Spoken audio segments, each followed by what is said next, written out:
1,000 buhangin. 1,000 sako.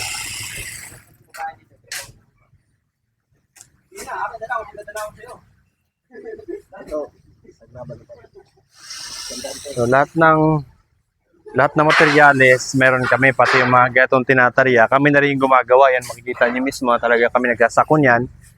Sa amin din yung sako. Meron din kami pantahi.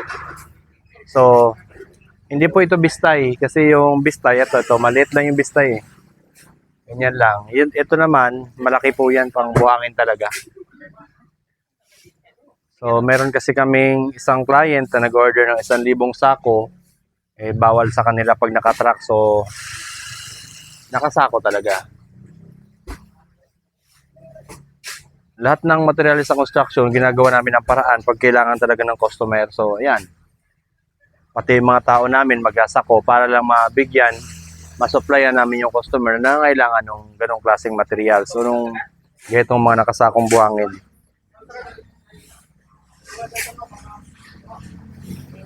So, kailangan sa negosyo natin, flexible tayo kung ano yung kailangan ng customer. Gawin natin ang paraan. Kaya naman at saka hindi naman tayo lugi. So, malit na bagay lang naman yan na kailangan natin pagtiyagaan. Meron talaga kami pantahi. Ano yan, naka-prepare talaga. Kasi kami rin nagbibistay. So, pag mga ganito na may order sa amin ng ganito, ready na kami sa mga ganyan.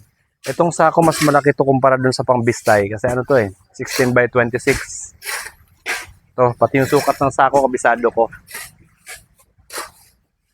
So, yan. Sa mga nagninegosyo, kahit pa paano, at least dapat alam ninyo kung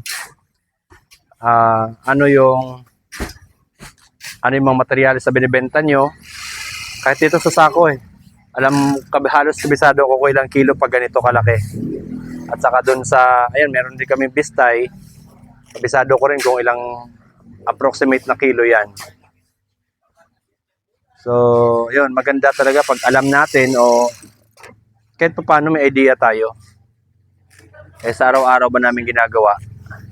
Lalo yung bistay, ang tagal-tagal ko na kasing dati ako rin yung nagbibistay kaya tansyado ko na kung ilang kilo ang laman.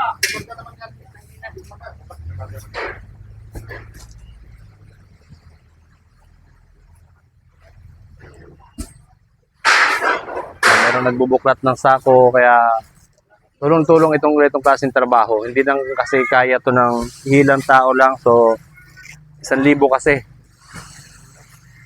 1,100 batcher well. 1,100. 1,100 piraso pala to. MFR Trading OPC. So lahat ng materials na kailangan nyo, gagawa namin ng paraan. May mga fabrication kami. At doon sa mga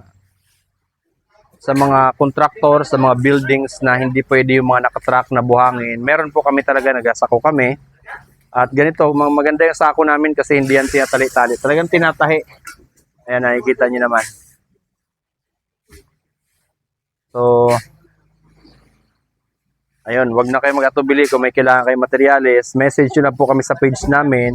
At posible lahat ng materyales na kailangan ninyo ay mai-provide namin sa inyo. Magandang araw, Bayang Pilipinas.